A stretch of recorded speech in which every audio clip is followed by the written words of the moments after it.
श्री स्वामी समर्थ स्वामी सेवेकर यांनो, स्वामी महाराजांच्या कृपेने तुमच्या सगळ्या चांगल्या इच्छा पूर्ण हो हीच स्वामीचरणी प्रार्थना करते आणि आजच्या या व्हिडिओला सुरुवात करते।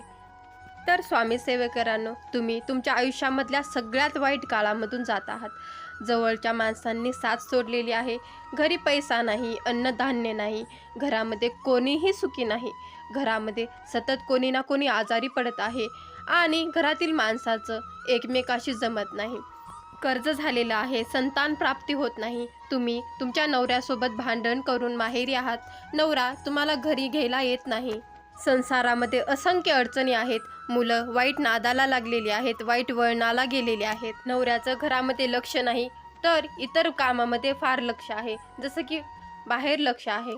अशा असंख्य प्रकारच्या अडचणी तुमच्या आयुष्यामध्ये आहेत आणि अशा असंख्य प्रकारच्या अडचणींनी तुम्ही घेरलेलो आहात आणि तुम्हाला तुमच्या आयुष्यातील अशा असंख्य अडचणीपासून मुक्तता हवी असेल तर त्यासाठी तुम्ही दत्त जयंतीपर्यंत म्हणजेच उद्यापासून 26 डिसेंबरपर्यंत ही 21 दिवसाची स्वामी सारामृताची सगळ्यात प्रभावी सेवा जर केली ना, तर अशी कोणतीच अडचण नाही किंवा अशी कोणतीच आयुष्यातील गोष्ट नाही जी या स्वामी सारामृताच्या पाठाने पूर्ण झालेली नाही। तुमच्या आयुष्यातील सर्व अडचणीपासून तुम्हाला मुक्तता मिळालेली नाही, अशी सगळ्यात प्रभावी आणि स्वामी महाराजांची सगळ्यात आवडती ही सेवा आहे। पण सगळ्यात आधी तुम्हाला ही सेवा खूप श्रद्धेने आणि अतर्कतेने करायची आहे। अतर्कतेने आपल्याला स्वामी महाराजांना साथ घालायची आहे की स्वामी महाराज, मी माझं बोट तुमच्या हातामध्ये दिलं आहे, तुम्ही करतान ते योग्यच असेल आणि तुम्ही माझ्यासाठी योग्यच निवडताल, असा ठाम विश्वास आपल्याला स्वामी महाराजांवर ठेवायचा आहे आणि नंतरच या पारायणाला सुरुवात करायची आहे। आणि स्वामी महाराज मला जसं चलवतील तसं मला चालायचं आहे, स्वामी महाराज माझ्यासाठी जी दिशा दाखवतील त्या दिशेकडेच मला जायचं आहे। भलेही माझ्या आयुष्यामध्ये पुढे संकटे, अडचणी, दुःख, दरिद्रता असेल तरीही मला स्वामी महाराजांचाच हात धरून चालायचं आहे, असं ठामपणे आपल्याला आपल्या मनाला सांगायचं आहे आणि निशंकपणे आपल्याला या सेवेला सुरुवात करायची आहे। आणि एकच गोष्ट लक्षात ठेवायची आहे की मी माझं बोट महाराजांच्या हातात दिलं आहे, मग मला घाबरायची काय गरज आहे, मला फक्त महाराजांनी दाखवलेल्या रस्त्यावर चालायचं आहे, कारण महाराज माझ्यासोबत चालत आहेत। आणि सेवा करताना मनमोकळेपणाने सेवा करायची आहे, असा विचार नाही करायचा की मी 10 दिवस सेवा केली, 15 दिवस सेवा केली तरीही माझ्या आयुष्यामध्ये काहीच बदल झालेला नाही, कारण आपल्याला आपले काही कर्म असतात जे भोगूनच संपवायचे असतात। म्हणूनच आपली वेळ येईपर्यंत आपल्याला महाराजांनी दाखवलेल्या रस्त्यावरच चालायचं आहे। या जगामधले कर्ता आणि करविता साक्षात ब्रह्मांड नायक माझ्यासोबत आहेत, असा विश्वास ज्या वेळेस तुम्ही महाराजांवर ठेवतात ना, त्यावेळेस तुमची भक्ती आणि ती श्रद्धा पाहून महाराज तुम्हाला त्या क्षणी दर्शन देतात। तुम्ही फक्त नाव जरी काढलं ना महाराजांचं तर साक्षात महाराज तुमच्या डोळ्यासमोर दिसतात, तुम्हाला महाराज दर्शन देतात। फक्त आपली भक्ती तेवढी श्रेष्ठ असली पाहिजे, महाराजांवर तेवढा विश्वास असला पाहिजे। जेव्हा तुम्ही अतर्कतेने एकदा जरी स्वामींना हाक मारतात ना, तेव्हाच महाराज तुम्हाला दर्शन देतात। फक्त आपल्यामध्ये तेवढा संयम असला पाहिजे, असं नाही की मी आज सेवा केली आणि आजच स्वामी महाराजांनी मला दर्शन द्यावं, आजच माझं आयुष्य स्वामी महाराजांनी बदलून टाकावं। तुम्ही फक्त मनापासून सेवा करायला सुरुवात करा, तुम्हाला स्वामी महाराज व्याजासकट देतील। जिथे तुमचा हात कापणार आहे तिथे फक्त तुम्हाला सुई टोचेल।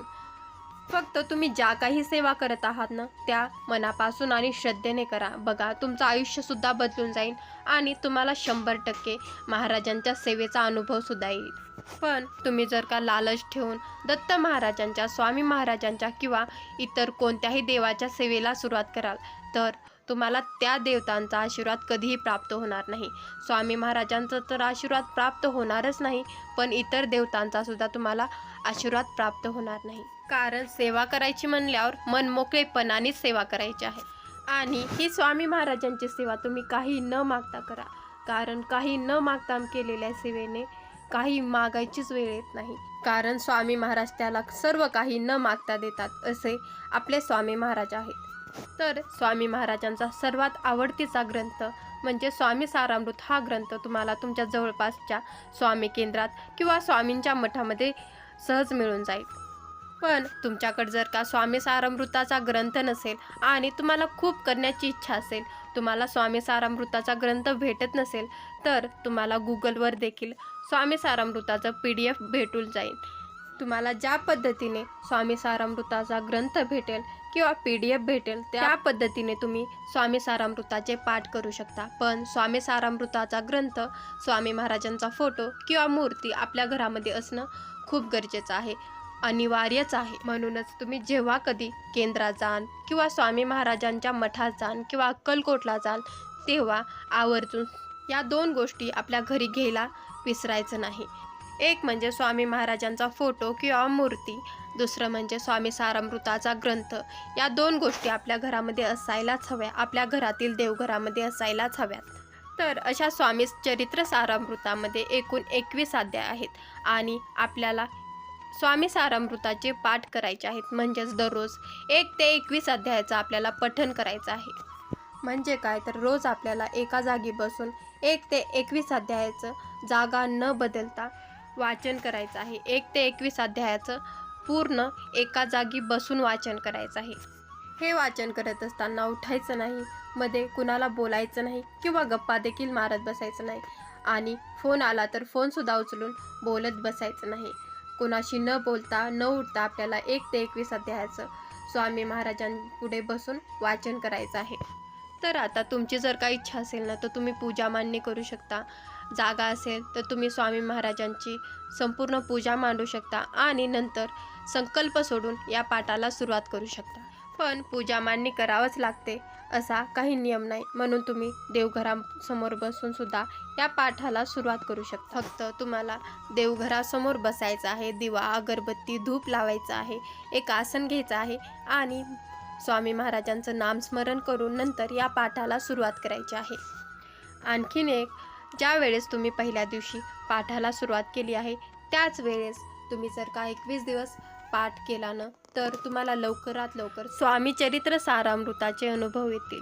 पण शक्य झालं तर आवर्जून करा, नसेल शक्य तर तुम्ही तुमच्या वेळेनुसार स्वामी चरित्राचे हे पाठ करू शकता.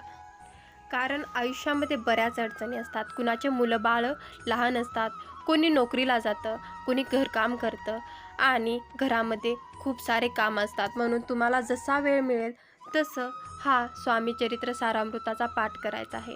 फक्त तुम्हाला एका गोष्टीची काळजी घ्यायची आहे की 12 ते 12:30 दत्त महाराजांची किंवा स्वामी महाराजांची कोणतीच सेवा करायची नाही. कारण दत्त महाराजांचा हा वेळ भिक्षेचा समजला जातो. म्हणून 12 ते 12:30 आपल्याला कोणतीच सेवा करायची नाही. बाकी तुम्ही तुमच्या वेळेनुसार ही सेवा करून महाराजांच्या चरणी रुजू करू शकता. तर तुम्हाला स्वामी चरित्र सारामृताचा पाठ करताना फक्त पहिल्या दिवशी संकल्प सोडायचा आहे आणि या सेवेला सुरुवात करायची आहे. पाठ झाल्यानंतर तुम्हाला ती पोथी एखाद्या स्वच्छ जागी ठेवायची आहे. नंतर साखरेचा नैवेद्य दाखवायचा आहे व नंतर उठायचं आहे. तर आता स्वामी चरित्र सारामृताचा पाठ करायचा आहे. मग याचे काही नियम आहेत का? तर नाही. गुरुचरित्र पारायणासारखे या सेवेचे काहीही नियम नाहीत. फक्त तुम्ही ही सेवा संकल्पयुक्त करत आहात, म्हणून तुम्हाला ही सेवा होईपर्यंत मांसाहार करायचा नाही. म्हणजेच 21 दिवस तुम्हाला मांसाहार करायचा देखील नाही आणि शक्य झाल्यास घरामध्ये शिजवायचा देखील नाही. पण जर का तुमच्या घरचे खात असतील ना तर त्यांना खाऊ द्या, पण तुम्ही मांसाहार अजिबात करायचा नाही. एवढाच महत्त्वाचा नियम या पाठाचा आहे. तर आता मासिक धर्म आणि विटाळ पडल्यावर काय करा?